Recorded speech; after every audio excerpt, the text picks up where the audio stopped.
Hi, it's Jane Wright. Today talking about detox for the brain.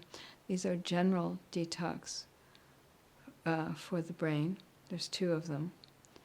And why would we do those? Well, certainly if you have had a headache, maybe you didn't know how to treat the autonomic dysfunction that created the headache and wanted to dissipate the pain of the headache quicker. The pain of the headache is a toxic element. Anything toxic generates a fatigue with it, so you can kind of measure that up. Now, a lot of times people, as they get older, develop dementia.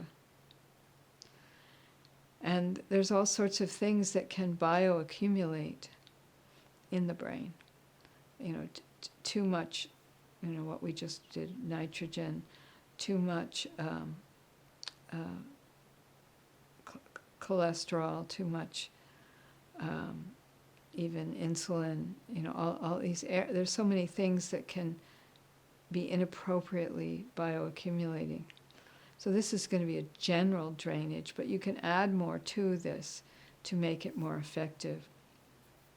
If I were someone who had the tendency in my family to develop dementia, I would get used to doing this regularly and see if I could develop a sort of relationship with the amygdala toxicity that bioaccumulates in the brain with Alzheimer's, for instance. These protein tangles.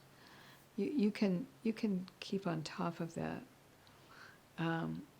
So, what do we have? There's these two main centers for the brain. One of them is 1 body inch above the pubic bone.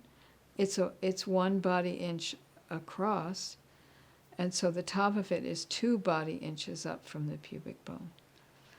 That is the first center. So if I did the detox treatment, which I described earlier, it involves having your hand over the collarbone, projecting to the T12 area, where imagine there's a sphere the size of a grapefruit there. So I'm aiming to that. And then I'm going to say, that says detox. Then you're going to say, with your treatment, where, why? And so then you detox and then hold this. That's going to be saying, one of the general drainage centers for the brain is going to be set in motion.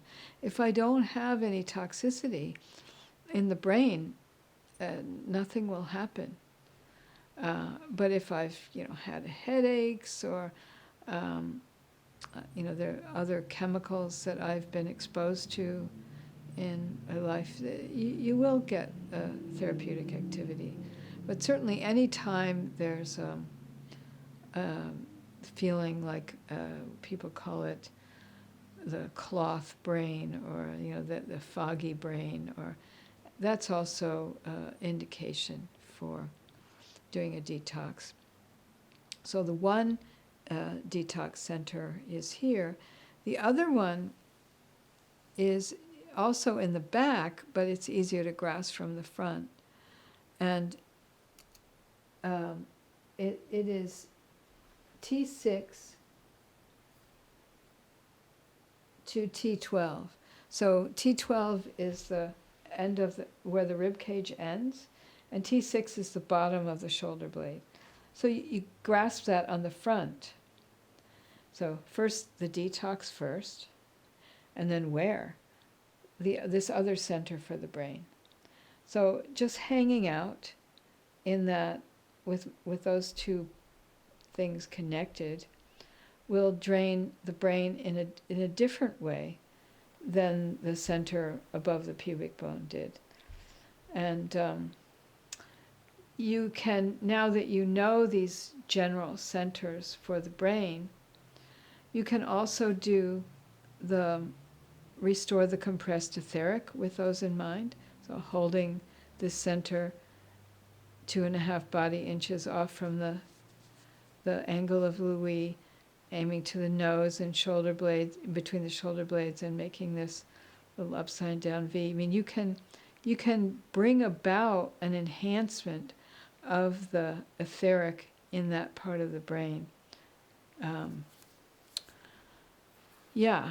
So another thing that can be useful in a very, pragmatic sense, if you have trouble falling asleep, doing a detox treatment for the brain is likely to knock you out.